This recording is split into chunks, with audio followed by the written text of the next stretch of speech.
practical question 6.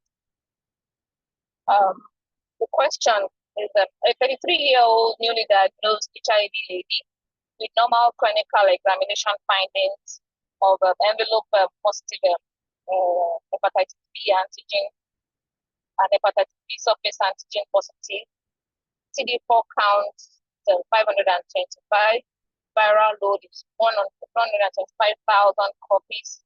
Hemoglobin is noted to be low, which is 8%, and she has a coexisting deranged electrolyte urea and creatinine. Which combination of highly active antiretroviral therapy will you use, and state reasons for your choice? List 2 adverse drug reactions of the drugs listed above. List 5 investigations you will do for this patient. What are the public health interventions you would like to carry out for this patient? If this patient develops a site, what are the additional investigations you would like to do? Then if the patient develops, okay, I think I give it that way. So the combination for this particular patient that I would like to, considering the fact that this patient has coexist, most of the guidelines recommend that we should use combination of non-nucleotide or non-nucleotide reverse transcriptase inhibitors as the backbone. Usually for those that have co-infection, we want a medication that is both sensitive and useful to treat both the hepatitis B and the HIV that the patient has. So usually they know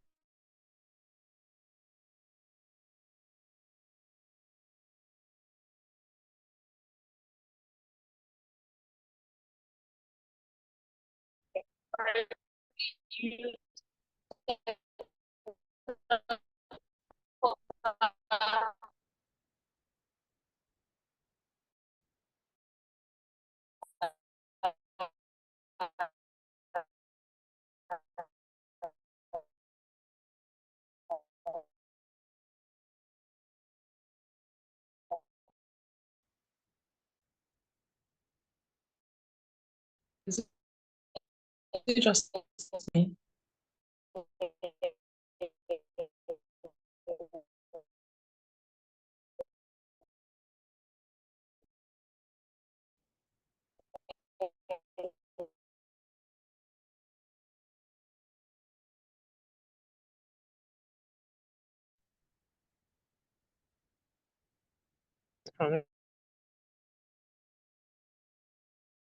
I can't hear anymore. Is it just me?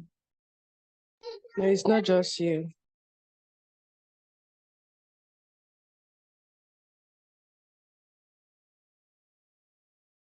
like to do for the patient, the investigation I like to do patient. I want to know other coexisting viral infections the patient might have. I want to get hepatitis screening for the patient because there are common infections that have common means of infection that the patient can have. I want to do liver function test to assess the liver functionality based on the side effects of the drug that the patient can have. I want to rule out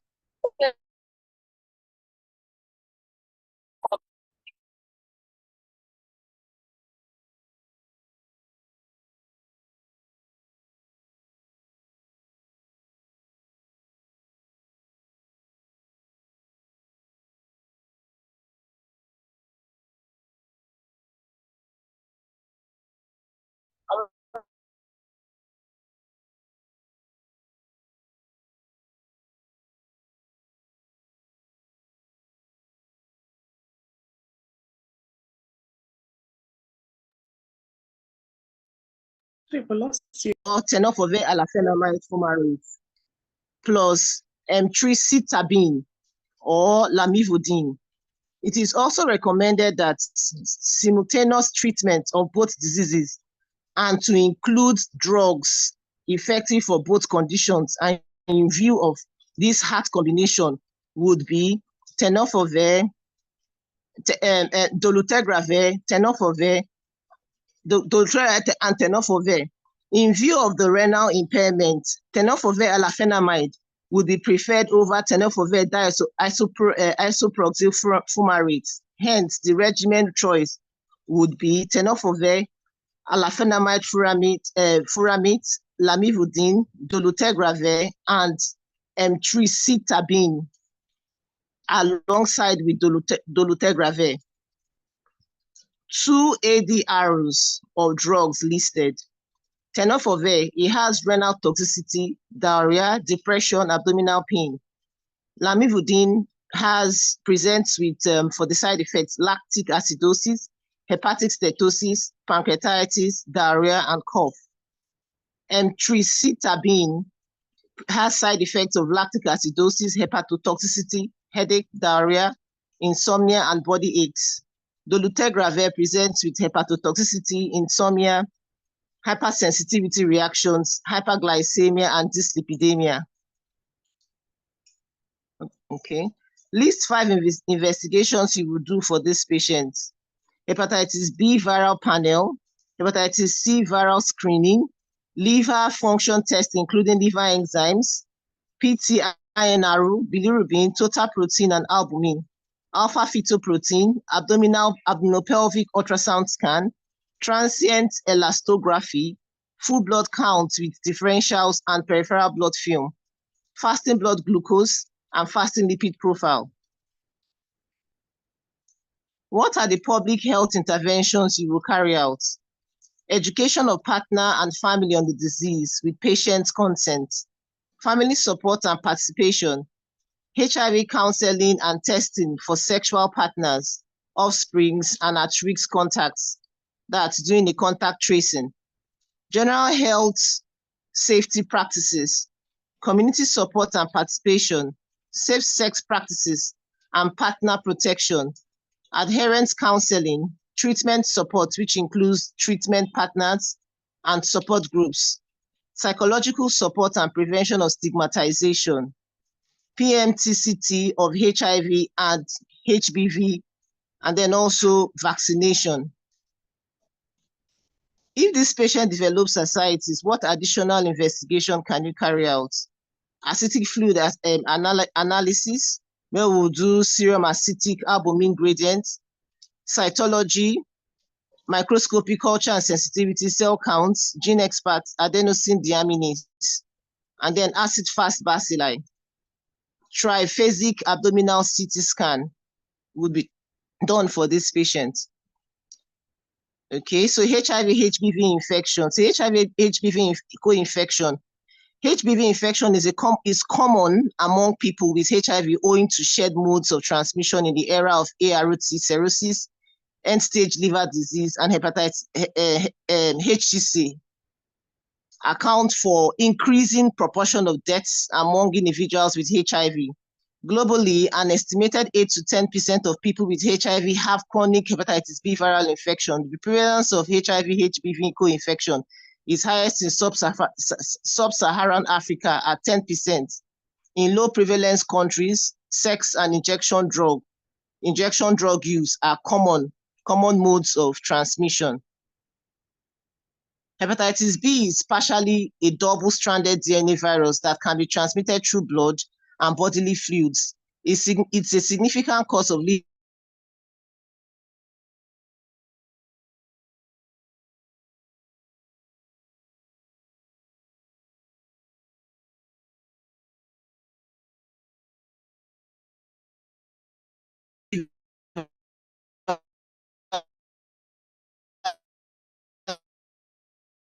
HIV. Sorry, I had a phone call. HIV positive people also have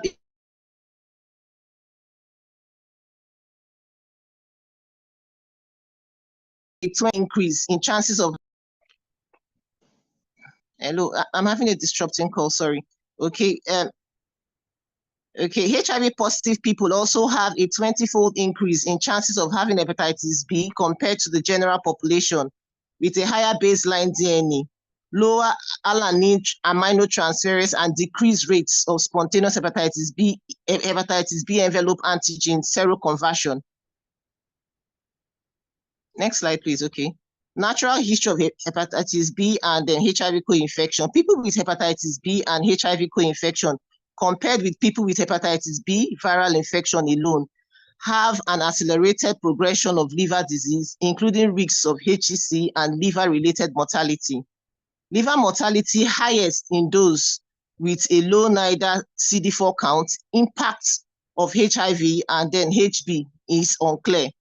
Some studies have indicated that CD4 counts are lower in those with co-infection, but it has not been associated with an increased risk of progression of AIDS or mortality. Management of HIV and hepatitis B viral co-infection. All individuals with HIV are to be screened for hepatitis B. Antiviral therapy to be instituted irrespective of CD4 counts or HBV-related factors. Goal of therapy is to reduce necroinflammation, hepatitis B viral DNA replication, avert or delay development of cirrhosis, end-stage liver disease, and HCC. First-line antivirals for hepatitis B viral infection includes entecavir, tenofovir diisofluramide, and then tenofovir alafenamide. Lamivudine and adenofovir are no longer recommended for monotherapy. Okay, so for HIV-HBV co-infection, ART regimen that contains a nucleotide reverse transcriptase inhibitor, tenofovir that's TDF or TAF plus emtricitabine, FTC or lamivudine, then a third ART agent can be given to this patient. Entecavir, though highly active against HBV, has only partial activity against HIV. If tenofovir alafenamide and tenofovir diisofluramide cannot be safely used, the alternative is entecavir in addition to a fully suppressive ARV regimen.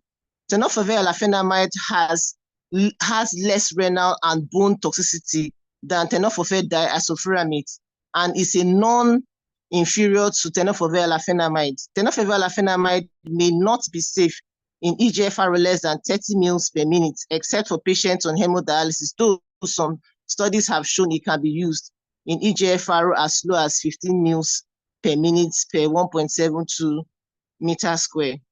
So these are the classes of antihypertensives, okay? Sorry, antiretroviral. Antiretroviral. Okay, so these are the classes. Please, you can just move to the next slide. Okay, so drugs used in management of hepatitis B. So these are the drugs used in management: pegylated interferon, both alpha 2A and 2B, and the rest of them. Next slide, please. Okay, so treatment is commenced in all cases of co-infection, but monitoring for cirrhosis and HCC are still imperative options, which include hepatic ultrasound, APRI score, transient elastography. Screening for HCC is with hepatic ultrasound scan and alpha fetoprotein. Hepatitis B viral vaccination for people with HIV. For people with HIV who do not have hepatitis B viral infection, vaccination is the key pillar of prevention. Hepatitis HIV infection is associated with suboptimal response rates to HBV vaccination, particularly amongst those with low CD4 counts. Anti-hepatitis B surface titer is to be checked in this population 1 to 2 months after completion of vaccination series. If response is suboptimal, a full course of revaccination should be undertaken. In conclusion, hepatitis B viral infection remains a major contributor to liver-related deaths amongst those living with HIV. Tenofovir is the mainstay of treatment owing to its potency and high barrier to resistance. Combination of tenofovir with a second ARV with activity against HBV is recommended in HIV-HBV co-infection individuals. With this co-infection are at increased risks of progression to cirrhosis, end-stage liver disease, and HCC, hence the need for closer surveillance. Thank you. Thank you so much, Dr. Omokorede, again for standing in. Thank you, Dr. Odedimpe, for sharing the screen for us. And thank you, Dr. Kalamama, for volunteering to read. Thank you so much, everyone. Okay, so Dr. Bimpe, please go to the question. So now we'll take contributions from the class, from the participants first.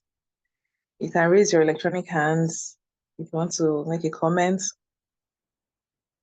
or you can drop your comment on the chat. Okay, so Dr. Mokorede is adding, says, good morning, some additional points I wanted to mention. Screen for esophageal varices. Emtricitabine and lamivudine should not be used together. And then interferon shouldn't be used in decompensated CLD. Thank you so much, Dr. Korede. And please, let's keep the thanks coming on the chat.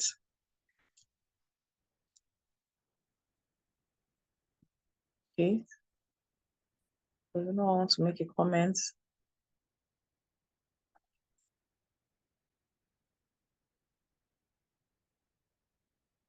Okay, so Dr. Olayeton is adding, thank you. Thanks for the beautiful presentation.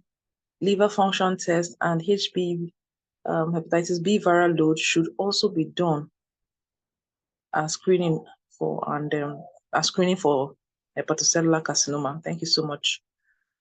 And then Dr. Ede is adding tenofovir alafenamide causes weight gain. Okay, so that's one of the side effects of the drug. Thank you so much.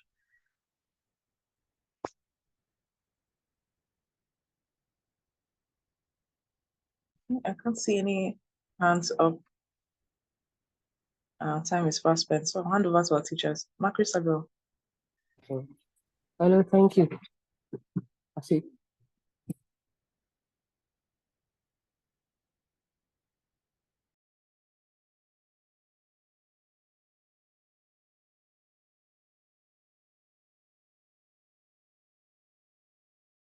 Okay, Ma, you're muted.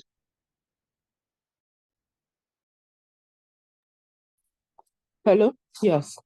I Okay. must appreciate, despite all the challenges this morning, I must appreciate Dr. Lighter. She didn't give up. Who would that challenge? She still wanted to present. So thank you so much. And everyone that came in to present this particular topic, thank you so much. I know that Ekele has appreciated you. We also appreciate it too. Thank you. I don't know if any of our teachers have any comments. It was quite straightforward, by the way, and Dr. Latansla were also very well self-explanatory.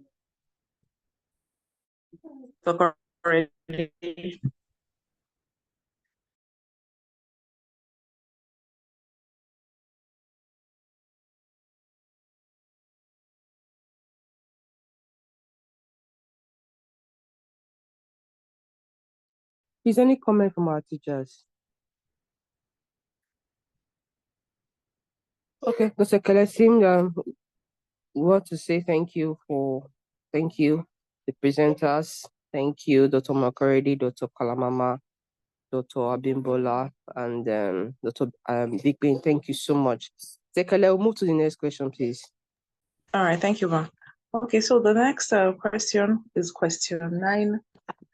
The presenter is not very disposed. Dr. Oju, please can you help us share? It's on the group. Can you help us share the slide?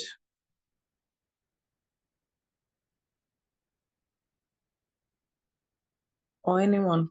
The slide is on the group. Please just help us share. Dr. Kelepi, which question? Is it Dr. Mohammed's question or Dr. Yeti's question? No, Dr. Olaidon's question. The one we just did now is Dr. Mohammed's question. Oh, okay. Oh, wow. Yeah. Wow. That's yeah, nice. so we want Thank to you. do the slide also now. Okay. The one Dr. Thank you. Omokorede did, Dr. Mohammed's question. Oh, thank you.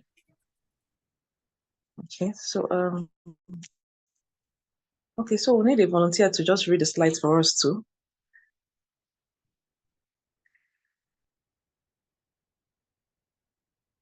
Dr. Yusuf, can I bother you, please?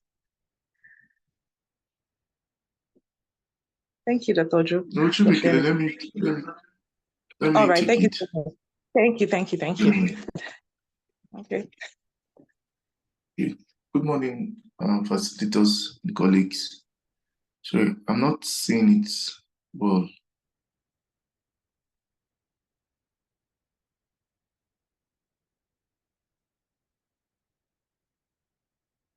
So, practice question 9, prepared by. Sorry, Chief Ojo. Okay,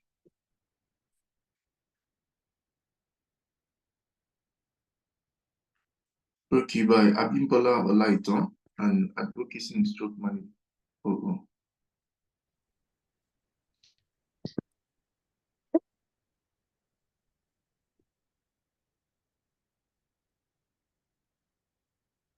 Hello, Dr. Joy. You having network? Okay, it's sharing.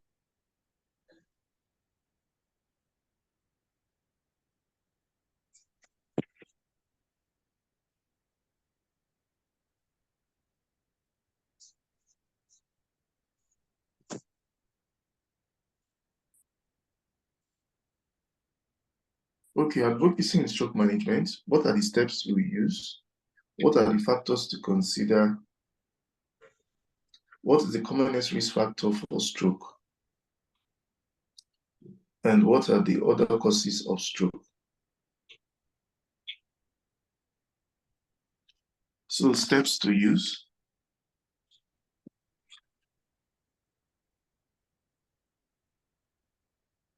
Okay, I think, can I share it? If that's what is in the group, I don't know if I can share it because Yes, I don't know. Okay. Okay, Dr. Joy, maybe you can share. Like your network is not stable too.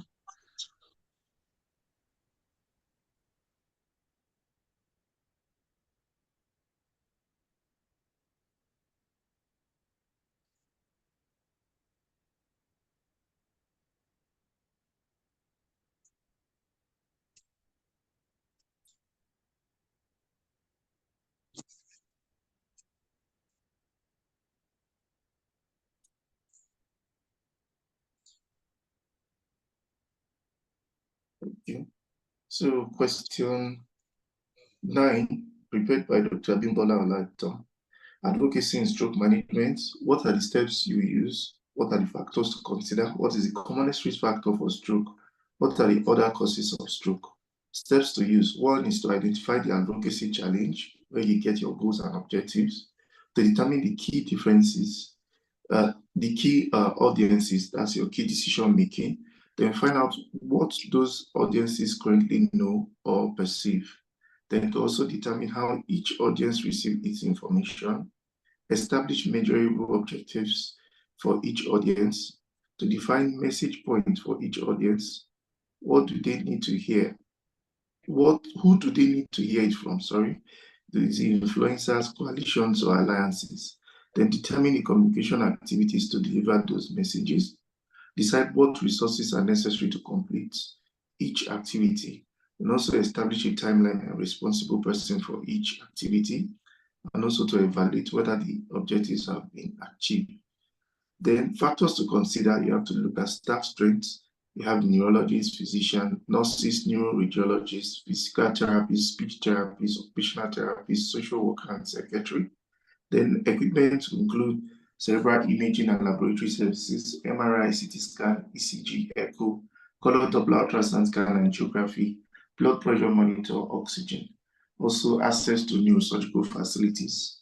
Other factors to consider will be the laboratory services, where we'll do complete blood count, blood glucose, PTINR, then check for space availability, funds, and also collecting and reporting on stroke data to show the authorities that there is a need for a stroke unit.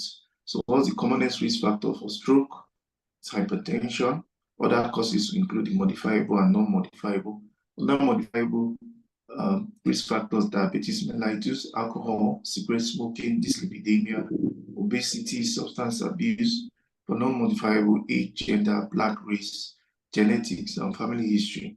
So your advocacy will be on activities that bring about changes in policies, practices, and attitudes of organizations and institutions. So advocacy is different from awareness raising, although you may need to raise awareness of a problem to strengthen your advocacy efforts. Advocacy is about more than just presenting facts and evidence to decision makers. We need to understand why decision makers may not want to make the changes we are asking for, and then work to persuade them. So steps to develop an effective advocacy strategy. 1, what do we want? That is the goals and the objectives again. Who can give it to us? These are the key decision makers. What do they need to hear? The messages. Who do they need to hear it from? say it from influencers, coalitions, alliances. How do we get them to hear it? Through delivery. Then what have we got? Resources and strengths. What do we need to develop? Challenges and gaps. Then how do we begin? Take first steps. And how we will know it's working or not working. We will do the evaluation. So the goals and objectives, as usual, what we want of advocacy in healthcare system and to facilitate change and development of new areas of policy in order to tackle unmet health needs or deal with emergency health needs in a given community. It proposes these measures to reduce the space between what is and what should be. So on the key decision makers who's going to provide it, you find out more about the person so that you know how to best influence them. Why will he or she care about this goal? Why will he or she want to make it happen? Is it about prestige? Is it about saving money or better outcomes? So different reasons will work for different people. What will be the question he or she will ask you about this goal and why it matters and is it important? So think carefully about the action you need them to take. Be as specific as possible and check the action is within their power. Then the message, you write down the problem you are trying to solve, what the solution looks like, key messages to support your argument for change. Use evidence to support your description of problem, why the solution is the right one and impact the change will make. Make sure you have key information to support your argument. Then for the influencers, people who pass the message are identifying organizations which might be potential partners, engaging consumers. You also target people who may not be able to make a decision, but who can help you with your efforts. They can influence the key decision maker to approve your advocacy. These people are referred to as influencers. The secret to successful advocacy is to gather key critical voices to join yours in asking for change, to use your networks and create new ones to achieve your goal. In the delivery, there are many ways that the target decision maker could hear about your issue. This includes communication channels like mass media, social media, opinion polls and surveys, meetings with decision makers or lobbying, then presentation at conferences, papers in professional journals and newsletters. Resources and strengths, mapping out your assets and resources, financial, professional, connections, people, knowledge that you can bring to your advocacy. Then supporting all your arguments with evidence, data and policy documents that support the need for action. Then developing position statements or other documents that you can use with others to justify your position. For the challenges and gap, the most important gap in advocacy are usually around knowledge, specific skills, for example, online campaigning, or connections, that is relationship and credibility with target decision maker. The most effective way to address any gap in your resources is to partner with organizations that have skills, knowledge, experience, or connections that you do not. Then project proposal template. If you are seeking funding for advocacy goal, you may need to develop a project proposal. An outline of a project proposal may include the following: goals and objectives, rationale, description of the work to be undertaken, roles and responsibilities, key milestones, budget, monitoring and evaluation. Then your action plan should breaking down your ideas for your strategy into specific actions and timeframes and assigning responsibility to people. As follows, you identify short-term goals that lead towards the change that we are looking for, get information or evidence that we are missing, plan how to make contact with the target decision maker, outline key milestones and timeframe to deliver them, then assign responsibility to team members. For evaluation, evaluating the progress and effectiveness of the advocacy efforts requires regular monitoring. Use the timeline you developed in step 8 to monitor progress with your advocacy efforts. Check regularly to make sure you are achieving what you wanted when you wanted. You may also need to readjust your timeline as you go. The references are from the Advocacy Toolkit by World Stroke Organization, Health Education Advocacy Community Mobilization by Open Learn Create, then Advocacy for IPC Practitioners by Professor Mabu Goji. Thank you.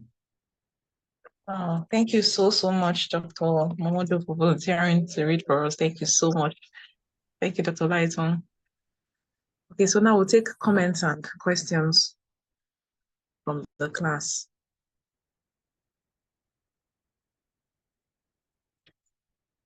You can raise your electronic hands if you want to make a comment.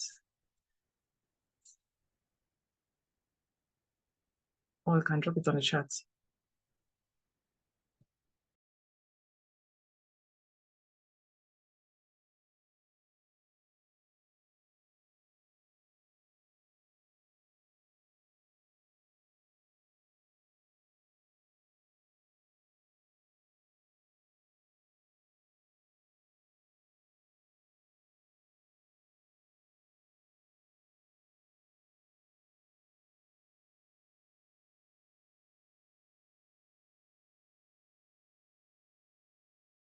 No, any comments, please?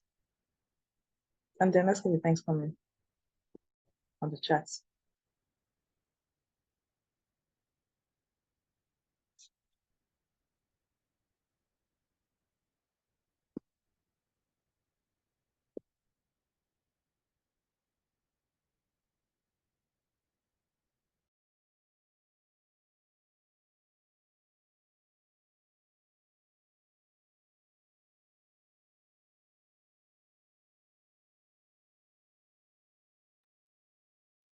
Hello, Dr. Ike. See me. Okay, ma. Class is just so Okay. quiet this morning. Today and this morning. It's fine. I don't know if I think the participant have questions. I don't know if any of our facilitators, Chief Cookie, Remigus, Fatima Okoki, Yahaya should be in class. Atatu. So any comment from our teachers? Dr. Success, Dr. Dahatu, any comment?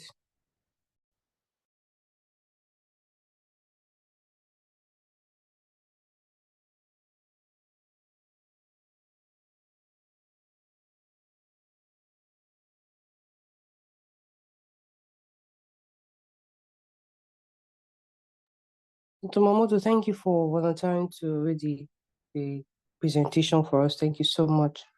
And Dr. Lata, thank you. Thank you for preparing this slide. Thank you. So if there are no more comments, we may have to, I don't know if Dr. Yesi is in class. I don't think so. I didn't see her.